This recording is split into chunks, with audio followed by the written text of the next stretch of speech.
Good afternoon and welcome to the 221st episode of the Georgia Farm Bureau Georgia Prep Sports Drive for the GHSA State Title. We've got two great guests today. It's going to be Dalton head coach Kit Carpenter and Gilmer head coach Paul Standard.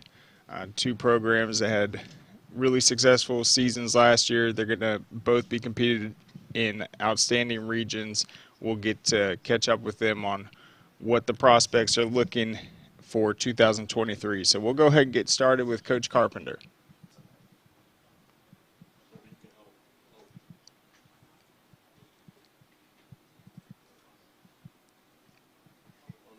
Is he good? Okay, we're having an issue with the screen monitor, but we were connected. So Coach Carpenter is a Dalton alum, and it's really exciting because this is the, I think, 99th all-time season for Dalton. Yes, it is. Okay. Our 100th season will be next year. All right, so what an opportunity to close out the first century. You were a Dalton alum, so you are very familiar with the program. So just talk about last season, what you guys were able to do in terms of competing in that great region I was talking about and just having a really competitive season. Our kids really kind of grew up, throughout the course of the season. We did a lot of good things, but still made, a few mistakes, but we got better week after week. And our region was really, really good at the top. It's going to be even better next year because everybody's coming back for every team. So like Hiram has 18 to 21 returning.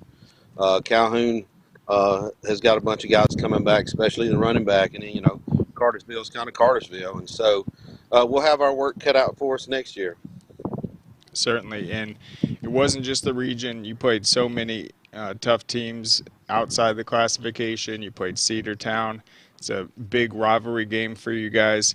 But let's just hone in on this region because just looking at it, I think top to bottom, possibly the deepest region in the entire state, regardless of cast. I think you're absolutely right. Hiram, they're returning all those players.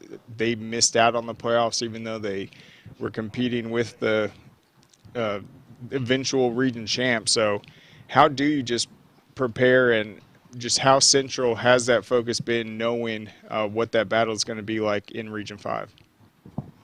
Well, it helps because we have some familiarity with them already. It's not like it was again the first year. And, we've played Calhoun for years and years and years. And so we've got a lot of familiarness with them. We've got 6 home games, which is really, really good. So that'll help. But for our focus is really just kind of focus on ourselves, getting our fundamentals developed so that we're able to play night after night, play after play. Yeah, well, that's good. You guys have the 6 home games. I actually saw somewhere, I think Cartersville has 8 home games this year, if I read that right. That's crazy. Yeah, that may be right. Yeah, I think that's just the way it worked out. But just talk about being a Dalton alum, what that program has been. Obviously, there's a ton of great North Georgia teams, but just as kind of a standard year in and year out, just how Dalton has been able to just keep this thing riding. Just with any kind of tradition that you have, kids are accustomed to it. They know what the expectation is. As a coaching staff, we know what the expectation is. It does make it rough at times, but but it's all for good. And so we all have an expectation that we've got to reach to, and that's what we work towards day after day. Yep, and then I want to talk a little bit about Cedartown. You'll play them again this year. You'll host them. Thought they had one of the better seasons last year. Obviously lost a heartbreaker. You were probably watching that game like the rest of us.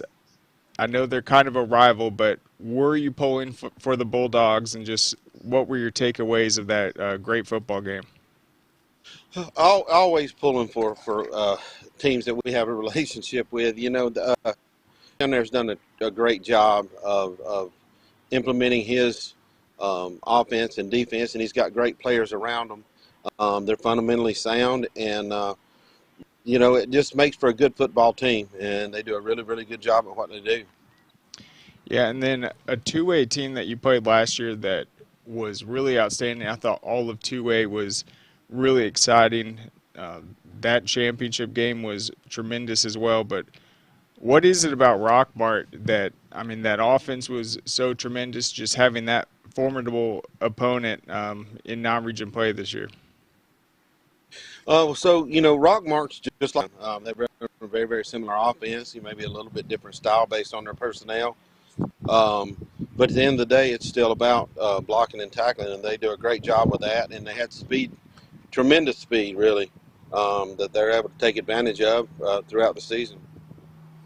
Yep, and then you had an all-state player last year, Tyson Greenwade, made headlines with a 6-touchdown performance early on, I think, against North Murray. Obviously, you'll be replacing him, but, I mean, who else stepped up, got a lot of experience last year, and is battle-tested after just competing in that tremendous region? Well, it'll help that we got our entire offensive line back now, so Okay. that'll help. But Adriel Hernandez, number 2, really, really kind of came on as a running back. Now he's a great defensive player too, but he can really run the ball well. Okay, and so is that going to be more of by committee? Obviously, he could be your workhorse, but early on in the season, who else are you going to be trying to get involved in that run game? We'd like to try to get everybody involved. It's really kind of how they do in the spring and how they do in the summer, because we've got great plays. Again, we've got a great offensive line, and so we're not trying to score every play, so that we can just pound it. And if we can kind of have a committee that can get that done, we should be okay. Yep, and then with some of these high-powered offenses, I mean, you mentioned Calhoun. They have Caden Williams, but they also run the spread. They're always outstanding in that department. But defensively, you were the coordinator, I believe, in like 2009 and on. But how do you get these guys to just be able to have that versatility to come downhill when you're playing the Cedar Towns, but also just know the game sideline to sideline against these aerial attacks?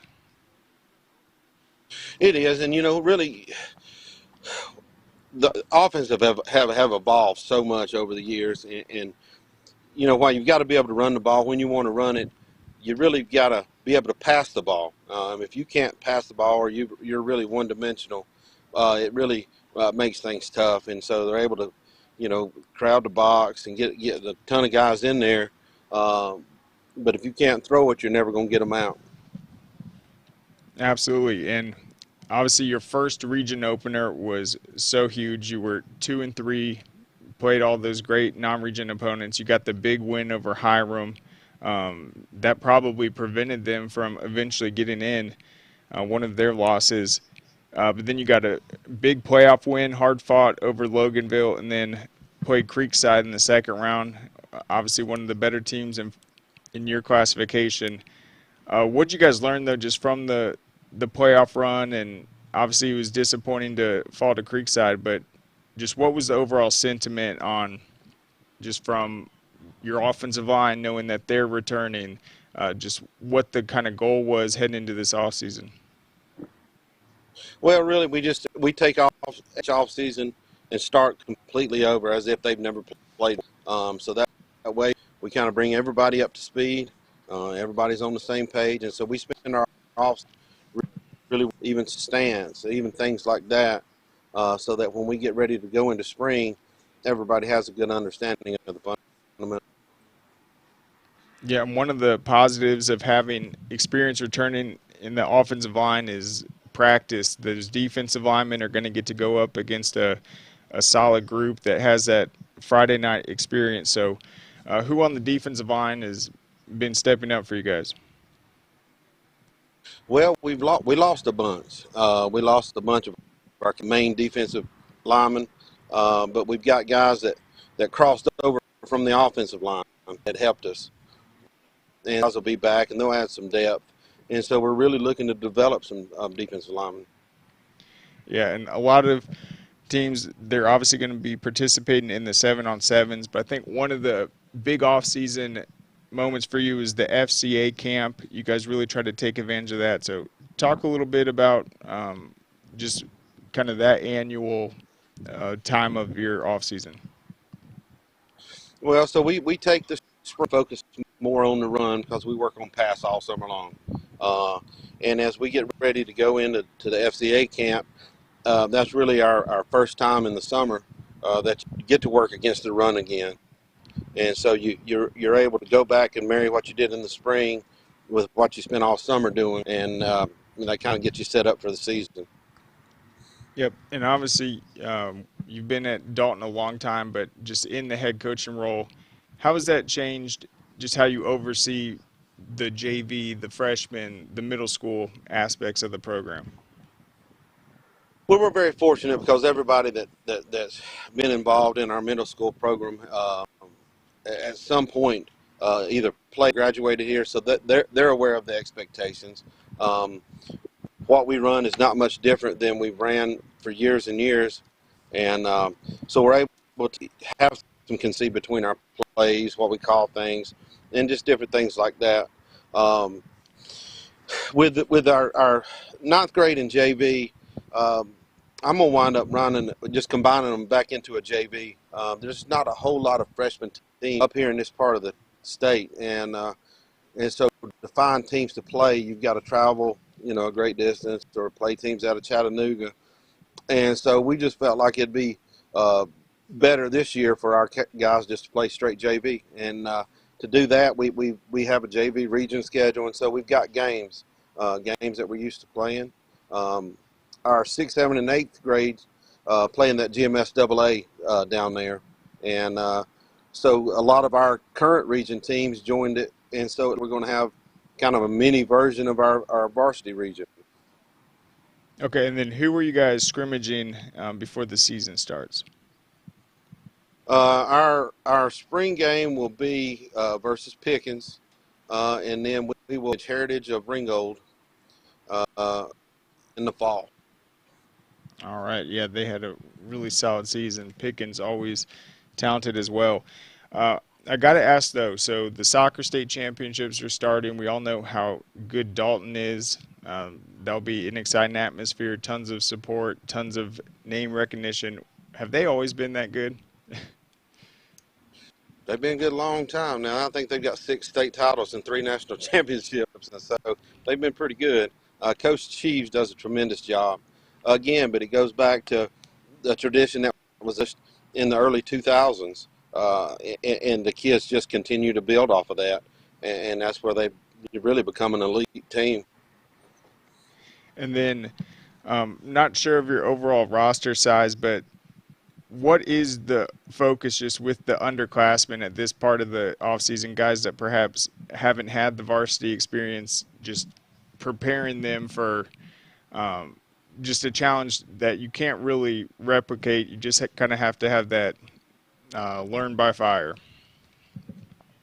Well, we do. So we have them in weight training. So we have our hands on them throughout the year, and to get them ready, we really work to play a lot of different kids, whether it's 3 or 4 there, just something to kind of get them exposed to what the expectation is going to be. And then what are the expectations for Adriel Hernandez this season? Kind of his relationship with the offensive line, what they're perhaps trying to establish and improve on this year. Oh, you broke up right there. Could you say that again? Yeah, just Adriel Hernandez, the expectations around him, his relationship with the offensive line, and just what they're going to try to prove this season. Really, we need Adriel to be Adriel. We need him to run hard, do what he does on offense, and then come over on defense and be the leader. He's a versatile player, can do a lot of things, as good as a linebacker and as good as a secondary player. And so we're expecting some big things out of him. The offensive line kind of is an animal on its own. To them, they just block and do their thing regardless of who's back there. Yep, and teams that tend to run the ball more, a key part of that is winning the turnover margin, controlling the ball. And so defensively, how did you guys do in that department last season, and who were some guys that are going to go in there, put their hat on the football, and produce those big time plays? So by the end of the season last year, we were playing about 6 different sophomores, and so we've got some guys coming back that have got a lot of experience. Uh, our weakest point is going to be the defensive line, to get those guys to get those established. But Coach Marlowe does a good job of getting them ready to go, and so this should be a big spring for them. And what is the key of kind of getting that experience on the defensive line? Is it not playing too fast? Is it vision? Is it kind of filling the gaps, the technique, or kind of finding out how to get just that physical front up front? Well, really, what they've got to do is the technique and the fundamentals for what we're asking them to do. And so once we can get that ingrained in them, then we're able to do what we want to do when we want to do it. Without them being sound, it doesn't matter what you call. If they can't do it correctly, you're not going to be very successful. Awesome. Well, Coach, thank you so much for coming on. Best of luck the rest of this offseason. Obviously, we'll be following Dalton in soccer throughout the playoffs as well, and we're excited for the 99th season, closing out an outstanding century. All right. Thank you so much. You bet. All right, so there goes Coach Carpenter. Thank you so much for coming on. The big takeaway before we take this break, I mean, that region is going to be incredible. Hiram, they missed out on the playoffs, but they were able to beat Calhoun, the team that ended up winning the region. Woodland Cartersville, they finished in the basement, but still they were competitive in most of these contests. Cass, they're going to be tremendous this season. They probably have more prospects on this team than any in the previous ones. Calhoun, always outstanding.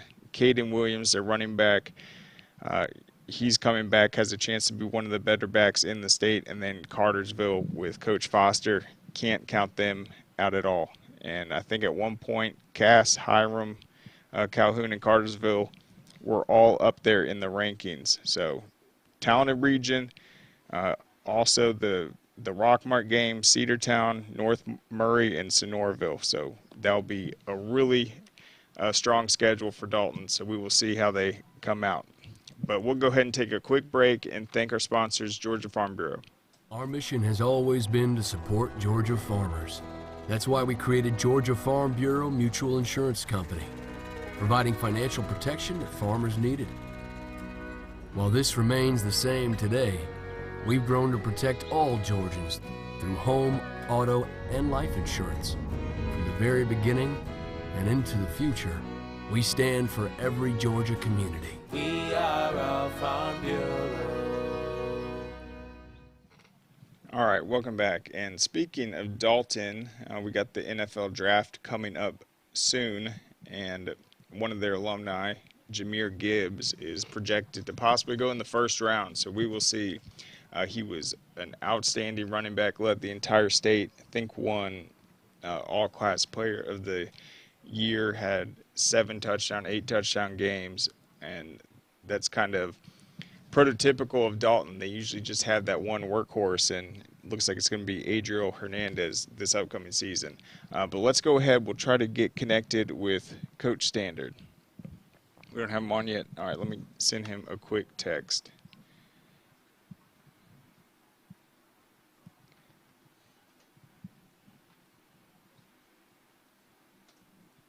Okay, I think the screen's working too. We had some difficulties early, but let's pivot over to Gilmer. They're in Class 3A. They used to be in 4A. They had some tough years, but then Coach Standard took the job, I believe, in 2021, and they have been building that win total up. They went 3-7 his first year, 5-5 last year, and really came close to not only making the playoffs, but having a pretty high seed in that talented Region 7. Just came up a few points short, but we got Coach Standard right now. Hey, Coach, can you hear me? Yes, sir. How about Can you hear me? Yep, loud and clear. Okay. All right, so let's talk about what year 2 was like, what you guys were able to do. You had an exciting start. I thought you guys competed your butts off in that region. Ultimately came up a little short of a playoff spot, but I certainly think when we were talking about Gilmer turning the corner, that was definitely a step you guys took this last season. Well, Craig, number one, thanks for having me on. But You appreciate what you guys do for high school football. Y'all do a great job. You know, it was a great year in a lot of ways for our school, our program, and our community.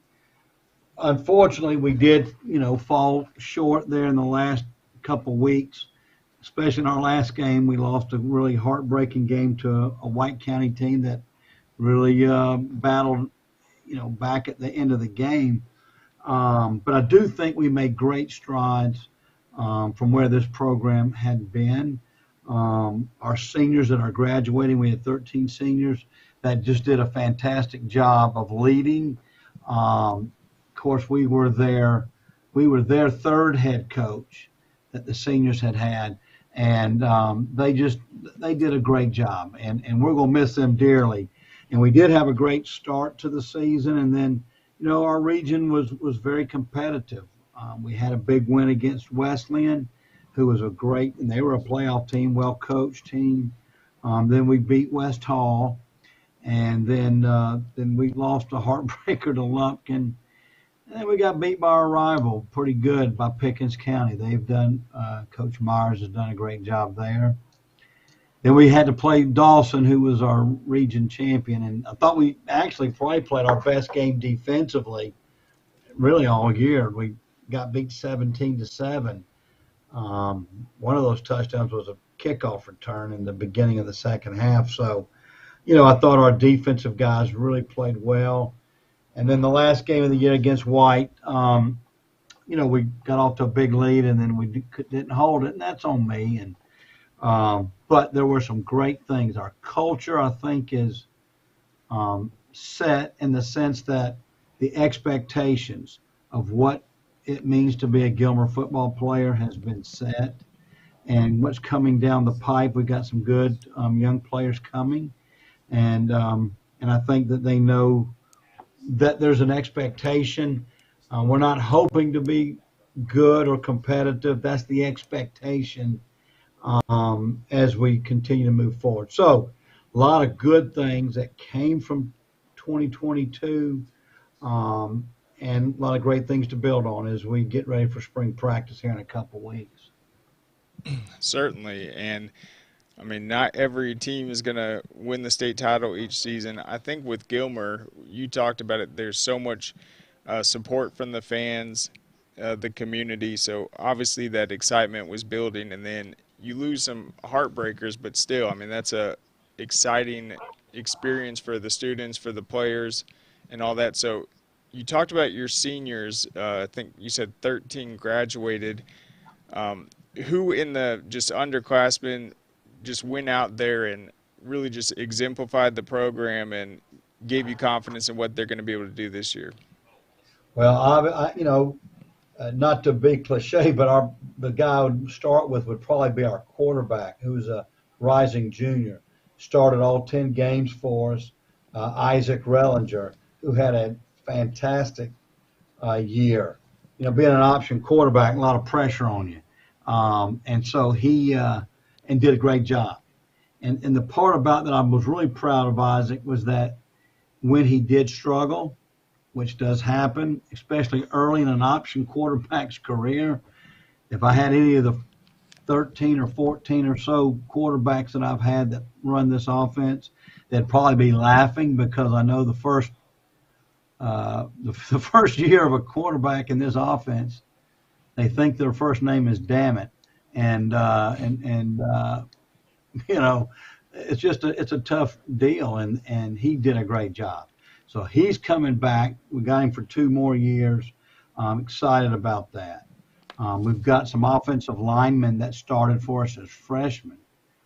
A young man by the name of Blaine Banks, who also plays defensive line. So he'll be a 3-year starter for us this year at guard and defensive tackle. We've also got a returning senior starting inside linebacker. His name is Aspen Hadaway, who has done a fantastic job. He's the leader of will be the leader of our defense. We've got a 2-way returning starter at tight end and defensive end. He'll be a senior. Will be a 3-year starter for us. Blake Reese provides great leadership for us. And I'm going down our line of scrimmage, thinking of our returning starters. Got another offensive tackle, Avery Mosley, who will be a rising senior, a starting offensive tackle, who had a great year for us last year. We did graduate all of our secondary guys, but we've got some good young ones coming. They don't have a lot of varsity experience. Got another rising junior, Kyle Cowart, and Kyle is going to be our strong safety and one of our running backs this year. And we graduate the entire offensive backfield except for the quarterback. So we will have to, rebuild there, but we've got some good kids that did get a fair amount of experience during the season on the varsity, which was good. And but those are our big returning guys for us. But like I said, our strength numbers are up. We've got a year and a half now under our strength coach, Jeff Nelson, who's our defensive coordinator.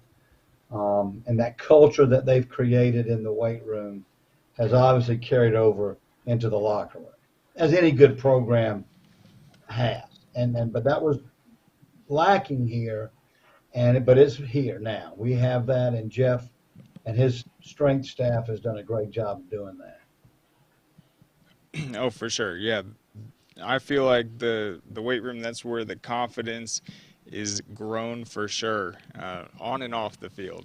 Everyone, Absolutely. once they see those numbers goes up, that is just a part of the process. So talk a little bit more about your quarterback, Isaac. He's running that option, but it looks like he's an athletic guy, could be playing other positions, but you guys need a quarterback. He stepped in. He's committed to that position. So what have you just seen from him, knowing just the opportunity ahead of him in this region heading into his junior year? Well, the thing, Craig, that he exudes, he exudes confidence. And obviously, again, that position, you got to have a kid that can do that. But in this offense especially, when something bad happens, he still wants the ball. Even if he's made a mistake, he's not afraid to come right back and get, I tell him, look, if we make a bad read, you got to flush it and we got to move to the next play. And he's got that ability. The other thing is he can really throw the football well. And we actually have 3 or 4 new guys coming out that are pretty good athletes. They've got a couple basketball/track guys that have not played football since we've been here that are coming out. And I think they're going to really help us. So, and I'm not saying we're going to throw the ball 30 times a game, but we're going to have some weapons that we may not have had in the past that we're going to be able to stretch the field a little bit, and that will help us because obviously we got into some games last year where the box was pretty packed because we knew we weren't going to throw it very often, but we've got the ability to do that this year, and I'm excited to see what that looks like. We'll still be an option-based offense, but we will have the ability with Isaac's arm. So that's what he brings, the leadership, the confidence that, if something doesn't go right, he's fine. He'll be able to move on to the next play. And here's another thing. If something goes well, he's able to flush that too and go to the next play, because sometimes you can get caught up too much on, I just made a great play. Well, you got to make another play the very next snap, right? I mean, we can't worry about what just happened, good or bad. And he has that ability, and the kids rally around him. When he stepped in as the starting sophomore quarterback, our senior backfield, fullback and two halfbacks, just, were right behind them all the way. And it was great to see, that there wasn't any issue with a young guy leading the huddle. And I'm expecting that out of him, obviously, this year, too. Yeah, and it looked like last year, Hunter Watkins, he was a guy that could break off big runs, had a lot of speed. In terms of running the ball, I mean, who's that explosive guy? And obviously, in an option system, there is that potential to break off the big play once it's open, if the play goes exactly as designed. But who has that kind of breakaway speed this year? Well, we're going to be a little young in the backfield, but we've got a couple of halfbacks. I'll start with the fullback. Our fullback position is going to be manned by rising junior Wyatt Stokes and sophomore fullback Michael Bushy. But our halfback position is going to be manned by Kyle Cowart, a junior, who did start for us in the secondary at certain times last year. Got two freshmen, rising sophomores, Shane Smith and Hunter Britton, who will be halfbacks for us next year. They're both track guys for us, and so they can really run. They've got some speed, and so I'm excited about seeing what they can do. And I know my Alzheimer's kicking in. I'm trying to think of our other halfback that we have. It'll come to me in a second. But those guys, well, I will say this, and I got a rising ninth grader. It's a pretty special football player. And his name is Douglas Callahan. And I don't know if I've ever said this before. I had a kid that went to Alabama, and he didn't play for me until he was a 10th grader. That was Geno Smith.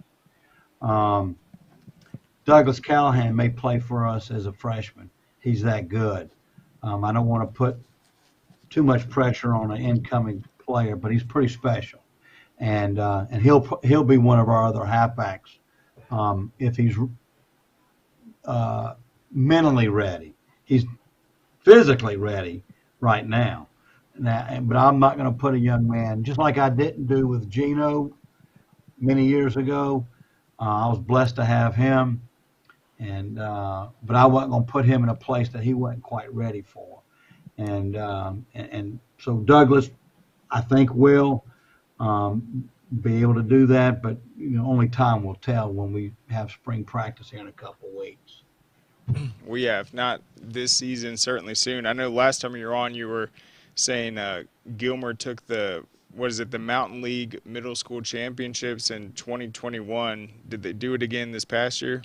Well, the 8th grade team that had won it that year before as a 7th grade team, they got beat in the playoffs in the championship game, and actually in the playoffs.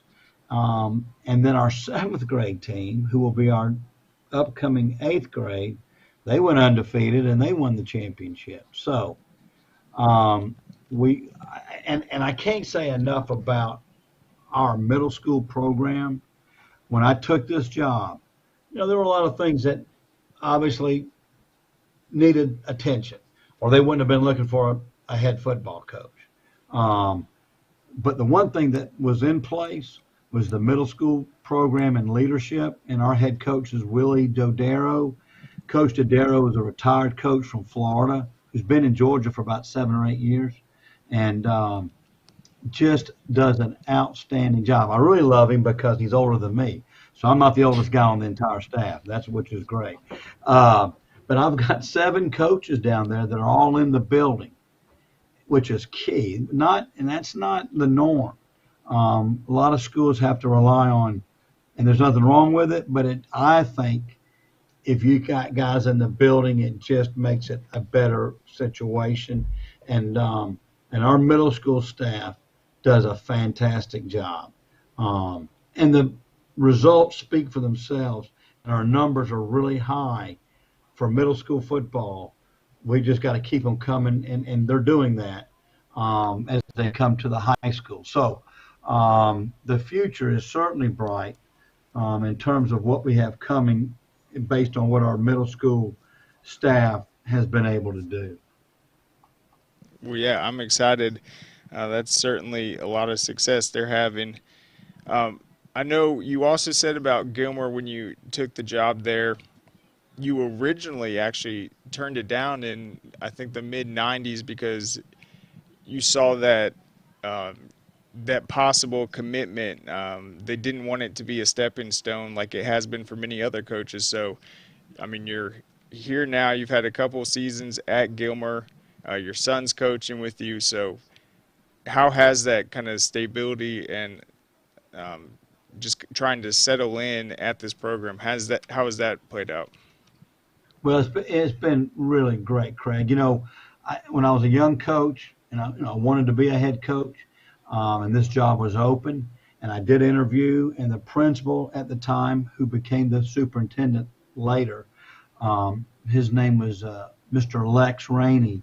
He did offer me the job, and but told me he didn't, just like you said, did not want me to use it as a stepping stone. And we were a young family. We had 3 of our 4 children at the time. My son, who's with me, was 5 years old at the time. And as we were driving back to Gwinnett County, you know, I told my wife, I said, either one of 2 things are going to happen. Either we're going to be fortunate and win, and then I'm going to try to get a job in Gwinnett, which at the time was my goal. And Gwinnett was such a great place to be at that time. And or we're not going to win and we're going to get fired. So either way, we're not going to be there long term. So when we got home, I called Mr. Rainey and told him I just couldn't make that long-term commitment. And I understood that. And he told me he was thankful that I was honest with him. And so when this job came open again, the 2 things that stuck in my mind, my experience with Mr. Rainey during that process and how good he was to my wife and I. And then I think I mentioned this before. I came and watched Gilmer County play in a mini game because we were going to play at St. Pius the winner of that playoff mini game, and they were part of that. And they were at a neutral site. They were 4-6. And we showed up, my staff, and the stands were packed. And for a 10-minute football game over in Dalton, they were at a little private school, Christian Heritage. And I said, wow, we look at the support that they have for a team that's going to play for 10 minutes, and that's it. And it was unbelievable. And it just stuck in the back of my mind, what great community support. You know, and so when the job came open, and I knew it was time for me to move out of the private school sector, though my time at Pius, you know, I will never, ever obviously forget, and just one of the greatest 20 years of my life, my professional career. But I thought about Gilmer County, and I said, man, just a great place. So that's when I inquired about it, and fortunately things worked out. And the community has been, just like we saw, I think that was in 2015, the same. It's better. We got a great superintendent, Dr. Brian Ridley. Got a principal from Gwinnett County, from Archer High School, Mr. Derek Bowen, who's been phenomenal. And the AD, I'm the county AD, and Mr. Matt Johnson's the high school AD. He is great to work with, and it's just been, they have done everything that I have asked in order. When I got interviewed, I said, these are the things that I needed to try to get this program turned around. And they have done everything that I've asked. Now, I haven't asked for anything crazy, but the things that I know that are essential to get a first-class football program created and moving in the right direction, they've done for us. And the parent, you know, our booster club's been unbelievable. So I really believe that there's great things to happen on the horizon. You mentioned it. My son's here with me, and he and his wife works in the system. My wife works in the school system as an occupational therapist, and is what she did in Gwinnett. So it's just been a great 2-year deal, and I can certainly. I'm not a mover. I stayed at St. Pius for 20 years. I was in Gwinnett for 16, and we lived in the same house for 30. I'm not a big on. This last move was about to drive me crazy, so I don't know if I don't plan on, unless they tell me I got to leave. This will probably be my last stop in my career. So, and what a great place to finish.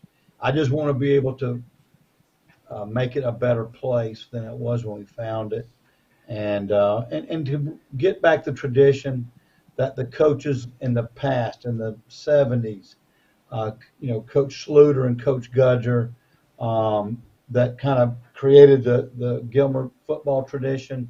And then there's a group of coaches with a bench, but because of his ability, athletic ability and whatnot. So our kicking game is in good hands. We don't have doesn't have a lot of varsity experience, but feel like we'll be okay. That's good. And then what's the spring practice schedule looking like? I know you guys are going to be in our Corky Kell 7-on-7 in June, but in terms of starting the spring schedule off. We will start spring practice. We'll have some pre-spring meetings after school in late April, but we will start on the field on Monday, May 1st, and we try to break it up a little bit. So we're going to go 4 days in that week, give them off Friday and the weekend, come back and go the next week, Monday through Thursday, and then come back and finish up Monday and Tuesday, the 15th and the 16th, and wrap spring up. And then we get into final exams. And actually, to be honest with you, other than the weight room and some final team meetings to wrap up spring, I tell them I don't want to see them other than in the weight room, which we get them all in first block, which is just another example of how our administration, we got every football player but 4 on our entire roster in the weight training class together. And that's where that culture has been built over the last year and a half. But I don't want to see them. I said for the next 2 weeks, I want you to get away, get your academics done, take care of the weight room, and then we'll see them on June 5th. Monday, June 5th, for the first day of summer work. So I think it's important for them to have a little bit of a break. I learned that from Jerry Stewart, the great Parkview defensive coordinator. He taught me when he was my defensive coordinator at St. Pius. And thank goodness I had him because he knew a heck of a lot more football than I would ever learn. But during our open weeks, we didn't do anything. And I know that's hard to believe because I'd come from the school where we treated the open week like another summer practice.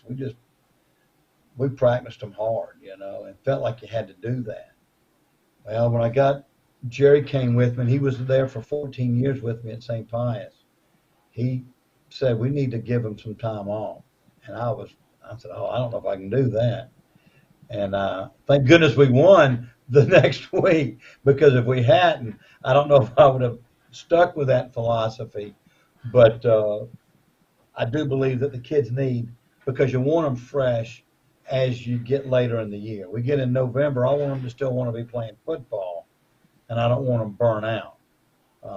So that's kind of the thinking there on how we end up the school year. Awesome. And yeah, I'm excited to see Isaac also in that 7-on-7. Obviously, you guys won't be running the option, but we'll get to see him just get out there, lead, and see that arm talent. Who are you guys going to scrimmage, though, before the season starts? We're in a contract. Last year, we scrimmaged Commerce High School. We were having a difficult time trying to find somebody to scrimmage, and Coach Hollers, who is at Commerce, agreed to drive over here. So we're going to return the favor, and we're going to Commerce.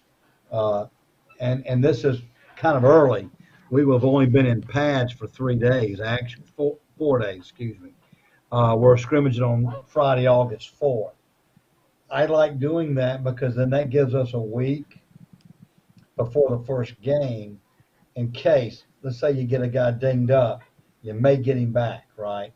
Or if after the scrimmage you felt like you needed to make a personnel change somewhere, but you hope you don't have to do that. But if you do, you got another whole week of practice to try to get that player prepped if you're having to make a position change, you know. So that's who we're going to scrimmage this year. Awesome. And then I don't want to focus on one guy necessarily, but I feel like a Class 3A school like Gilmer, you're going to have guys that have been waiting their turn, haven't had that big varsity experience, but players can go through late growth spurts. They can come in, maybe even earn starting time midway through the season, just as needed. But how do you feel just in terms of the overall strength of just this upcoming senior class and just how they work as a group and just their kind of collective attitude and readiness to get out there? You know, and I left out one key returning starter. He's a defensive tackle, senior. His name is Nolan Price. He'll be a 3-year starter for us. So I knew my memory loss there was going to kick in. But we do have some seniors that I think are going to have a tremendous year. We've got a returning senior starter at guard who will be a 2-year starter, Kyler Norton. And Kyler has come a million miles from when we came as a staff. He was a 10th grader and played JV and has become a great offensive guard for us. We've got another senior, Bryson Shubin, and he's a defensive end, and excited to see he's ready to step in and be a starter for us and to help us at that defensive end position. Talked about our inside linebacker. Well, we've got another senior that we're expecting to be a big key for us. Now, this is a crazy combination. He's an inside backer. His name is Ian Berry, and Ian's about 6'2", about 200 pounds, but he's also one of our receivers.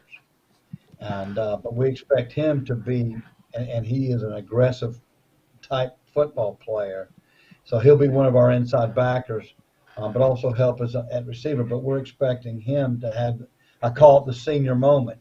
You to come in and that senior year, you have a great year for us, and so that's what our expectations are.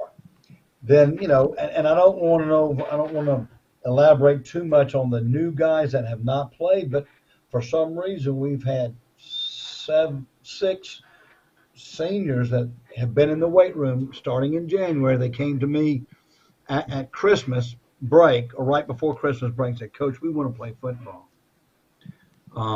And it's been great. And they've done a great job in the weight room. But they are skilled players. All of them are skilled guys that I think are going to help us either in the backfield, at the receiver position, or in the secondary, is where we feel like their strengths are going to, and they're all seniors. And, again, they haven't played. Some of them played in 9th grade before we came. But I'm excited to see these guys, for whatever reason, they've said they wanted to be part of something. Hopefully that means they want to be part of something that seems to be fun, even though, as you know, playing football, practicing football is not a lot of fun, but the result of the relationships and things, they want to be part of that. So I'm excited. So I do think there could be, if we talk mid-season, hopefully I'm telling you, hey, these new guys that came out have made an impact on our football team. Awesome. Well, that would be exciting. Yeah, there's perks that come out to football. It's going to be hard, but maybe it will help you earn a date to prom or something. That's exactly right. No, Exactly. but I'm glad they're buying in. So, well, that would be exciting. Looks like it's going to be a fun off season for you guys. Obviously, last year was you guys had that great start, had some heartbreaking losses, Lumpkin County, White County at the end, but once again, it will be a tremendous battle in that region. It is certainly wide open. So, Coach Standard, thank you so much for coming on. I really appreciate it, and best of luck this offseason. Craig, again, thank you, and look forward to speaking to you again, and thanks for what y'all do. For sure. We'll see you at the 7-on-7. Yes, sir. Take care. All right. Well, there goes Coach Standard. Lots of intriguing storylines around Gilmer. The big key, of course, they started the season 5-1. The win over Wesleyan was huge. This is a program that just a few years ago had the longest losing streak in the entire state. They only scored 35 points in an entire season. There have been a lot of great coaches that have come through the program, but it has sort of been a stepping stone. Coach Standard's trying to stay there and get some longevity going, consistency. He's got his guys at the middle school program. They're winning championships. They're getting players ready to come in, compete at the varsity. I think that will be another key just in terms of the day-to-day and practice, having freshmen and sophomores that can push the upperclassmen and give them good competition. There'll be a lot of intriguing position battles. He mentioned guys like Ian Berry, who's moving to interior linebacker. He was a receiver. He's put on about 40 pounds. So they've been getting after it, and I'm excited to see Isaac, their quarterback, heading into his junior season, just what type of athlete he is. He'll be running that tough option offense, but we'll just get to see his athleticism and field vision at the 7-on-7. So really appreciate Coach Standard coming on. It's always great catching up with him, and that's going to be it for today's show. We will be back tomorrow. Najee Wilkins will have plenty to talk about. Keeping it real with Najee Wilkins. He's going to break down his experience this past weekend. He was watching some high school basketball, a huge AAU competition. What was the Tip-Off Classic? Everyone was there. Caleb Odom, that's Carrollton's outstanding receiver. Mike Matthews, best receiver in his class. He plays basketball at Parkview. Scoot Henderson, the former Norcross, right? No, he was Kel. Yeah, and he was one of the first players.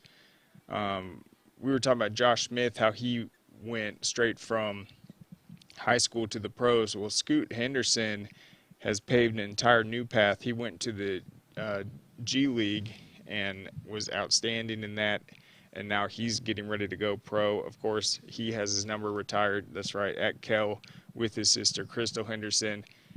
I'm excited to hear Najee break that down. He also said he saw a prospect from Holy Innocents that really impressed him, reminded him of Kevin Durant, a 6'10" guy that can basically get out there and shoot. And, man, I still remember watching Kevin Durant the first time when he was at Texas. Just seeing a player with that ability to score is just unbelievable. He could basically knock down a three or take two dribbles and he'd be at the rim. So watch out for that. We'll get great intel tomorrow. But until next time, we'll see you. I'll be back in the chair on Friday. Hope everyone has a good week, and congratulations to the Hawks getting that big win. It's always exciting when the playoffs are coming back to Atlanta. I think those will be some exciting games. Probably be a lot of Celtics fans in there as well, but it will also be a great environment. So big win over Miami. We'll be back, though. See you then.